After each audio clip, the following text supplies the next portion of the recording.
vous disant que ça ressemble à ça. Au niveau du volume profile avec ici un VPOC. D'accord?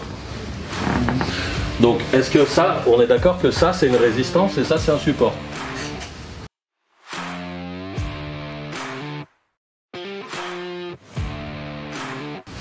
Oui ou non? Oui. Oui. Est-ce que vous serez d'accord de vous dire que ça au milieu du range, qu'est-ce que ça représente? Une zone de volume? J'aimerais un terme plus précis. Le VPOC? Non. Non. Non, le VPOC je l'ai dessiné là déjà. Qu'est-ce que c'est? Exactement. Ça c'est la VA. Ça c'est la VA, d'accord, autour de ça. Donc quand vous avez une box, par exemple, ça c'est le profil de la box.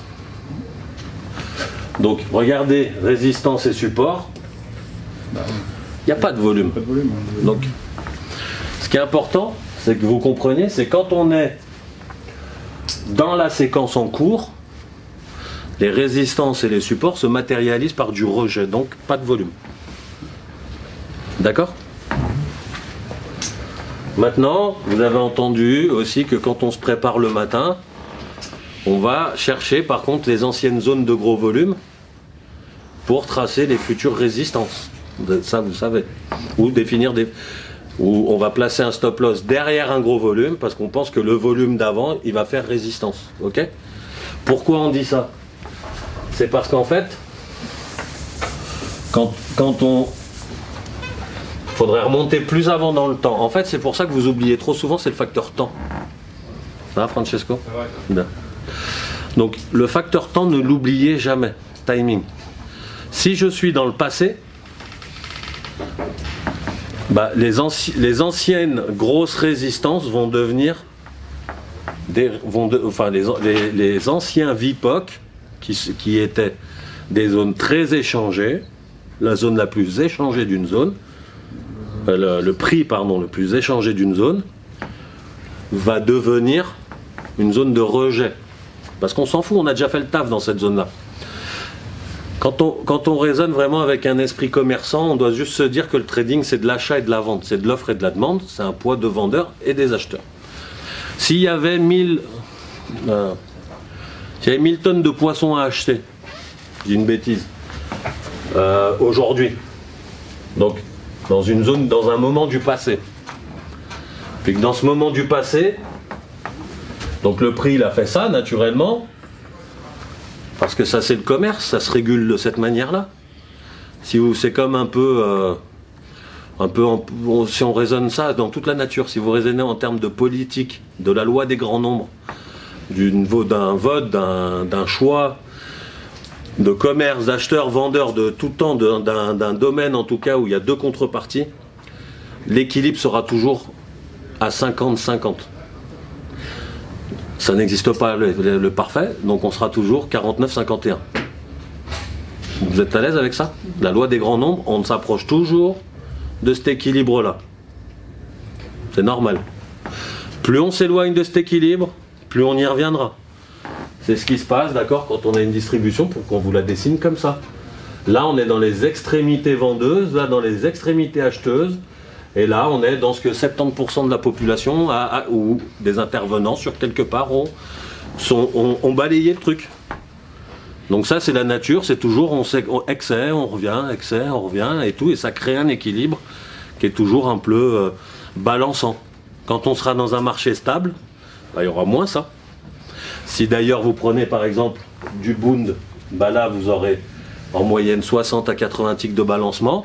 Vous allez sur du Schatz ou du Bobble, vous allez avoir même sur le Schatz, vous avez 12 ticks. D'accord? Parce que c'est un marché qui est beaucoup plus stable. Donc moins avec des excès. Mais à la fin, il redessine toujours ça. Sauf beaucoup plus compressé. Ça va ça? Donc, quand je sais que c'est ça, le schéma avec le ventre rond, c'est un schéma normal de comportement d'humain. Donc quand je sais que c'est un schéma normal, moi, notre but avec le commerce, du coup, c'est de jouer entre là et là. D'accord? Quand je sais que c'est un schéma normal, donc, qu'est-ce que je cherche à faire avec ça? Je cherche à identifier des moments du passé dans lesquels on a bien fait ça.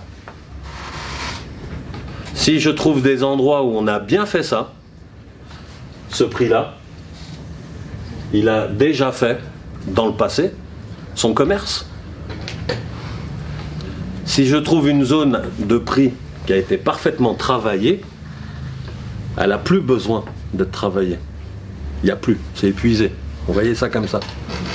Donc, si là, dans le passé, j'ai trouvé, il y avait peu importe, voilà, il y avait un renne, machin, etc., il s'est passé ça.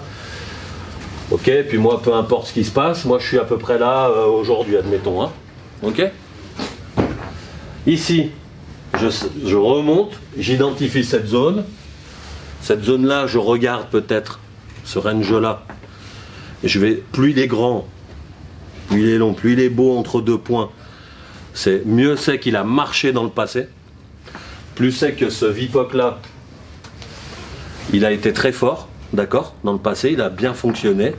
Plus il a bien fonctionné là, plus mon scénario, quand on va revenir dessus, ça va bien marcher. Tout ça pour vous dire, là j'ai identifié cette zone dans laquelle le commerce a été fait. Logiquement, si ça a bien été fait et ça a été long, ça veut dire qu'il y a plus de contrats à échanger quelque part. Tout le monde y a fait son bénéfice là-dedans. Et les vendeurs et les acheteurs. Donc derrière, quand on va revenir là, ça, je l'identifie comme une résistance. Parce que logiquement, il va y avoir du rejet si ça n'intéresse plus personne. Sous ce prix-là, c'est pour ça que c'est important, des fois on me demandait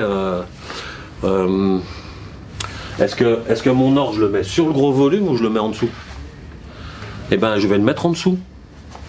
Parce que ce prix-là, s'il a été fait, il n'y a pas de raison qu'il se refasse. Ou s'il se fait, c'est un balayage, et moi je ne serai pas exécuté. D'accord ?